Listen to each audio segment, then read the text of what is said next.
রাজশাহী বিশ্ববিদ্যালয় কেন্দ্রীয় ছাত্র সংসদ রাকসু নির্বাচনের তারিখ পেছানো হয়েছে। শারদীয় দুর্গাপূজার পর আগামী 16 অক্টোবর রাকসু নির্বাচন অনুষ্ঠিত হবে।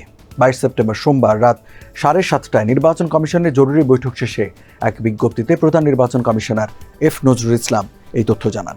দর্শক, এসব নিয়ে এখনকার টিবিএস নিউজ আপডেটস, সাথে আছে আমি রঞ্জু ইফতেখার। নির্বাচন কমিশন জানায়, বিশ্ববিদ্যালয়ে চলমান কমপ্লিট শাটডাউন কর্মসূচির কারণে নির্বাচন অনুষ্ঠানের জন্য অনুকূল পরিবেশ নেই। এছাড়া নির্বাচনী দায়িত্ব পালনে প্রয়োজনীয় সংখ্যক শিক্ষক, কর্মকর্তা ও কর্মচারীর অংশগ্রহণও নিশ্চিত করা যায়নি। বিজ্ঞপ্তিতে বলা হয়, উৎসবমুখর, অংশগ্রহণমূলক ও সুষ্ঠুভাবে নির্বাচন আয়োজনের স্বার্থে কমিশন সর্বসম্মতভাবে নতুন তারিখ নির্ধারণ করেছে। ঘোষণায় স্বাক্ষর করেন রাকসু নির্বাচন কমিশনের প্রধান নির্বাচন commissioner professor doctor F Nazrul ইসলাম।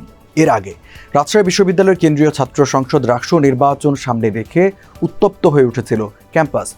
পোষ্যকোটা পুনর্বহাল ও উপাচার্য সহ কর্মকর্তাদের লাঞ্ছনার ঘটনার পরিপ্রেক্ষিতে শিক্ষকদের শাটডাউন কর্মসূচির মধ্যে ছাত্রদল ও স্বতন্ত্র প্রার্থীরা নির্বাচন পেছানোর দাবি তুলেছিল। তবে এই দাবির বিরোধিতা করেছিল শিবির সমর্থিত প্যানেল। তাদের সাথে সংহতি জানিয়ে রাকসু নির্বাচন সুষ্ঠুভাবে সম্পন্ন করার লক্ষ্যে বিকেলেই শাটডাউন কর্মসূচি প্রত্যাহার করে নিয়েছিল জামায়াতপন্থী শিক্ষকরা।